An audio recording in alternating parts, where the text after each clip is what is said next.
Donc, je suis Maya Aniel et je suis artiste textile. Je fais de l'art contemporain avec des matériaux qui sont issus de végétaux ou d'animaux tels que la laine, le lin pour le végétal, qui sont la base de mon travail, que je crochette. Donc c'est une technique particulière, en volume, avec des techniques issues de la dentelle, mais travaillées de façon tridimensionnelle, et que je perle et brode derrière.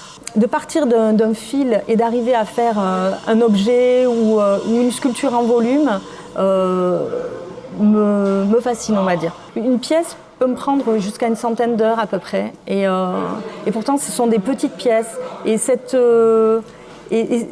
cet aspect-là du travail n'est pas tout le temps visible ou le spectateur n'en est pas toujours conscient en tous les cas. Le lien avec le textile en particulier est arrivé très tôt parce que mes premiers souvenirs d'enfance, je ne marchais pas encore, que j'étais dans les paniers de ma mère dans son atelier avec les morceaux de soie, les morceaux de tissu avec lesquels elle travaillait à l'époque. Et la soie, c'est une matière qui est ma matière de prédilection et de cœur, on va dire. Au niveau éthique, en fait, c'est important pour moi. C'est ce qui a du sens.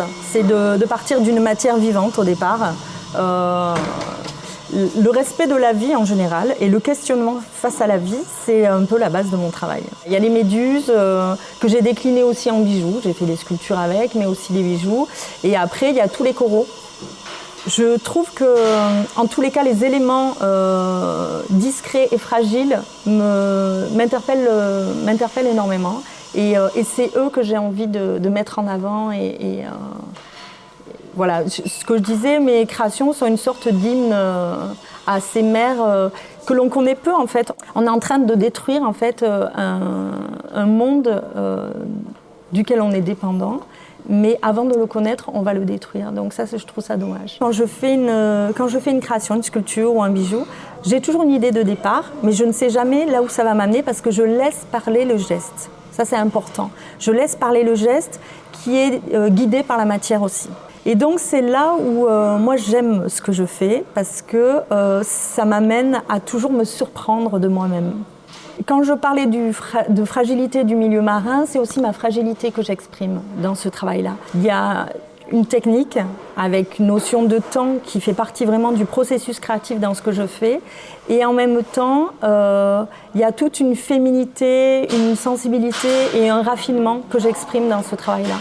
C'est une grande liberté. Je m'offre une grande liberté dans ma démarche. Et c'est peut-être ce qui a de plus ce qui est le sens le plus important pour moi. C'est cette immense liberté.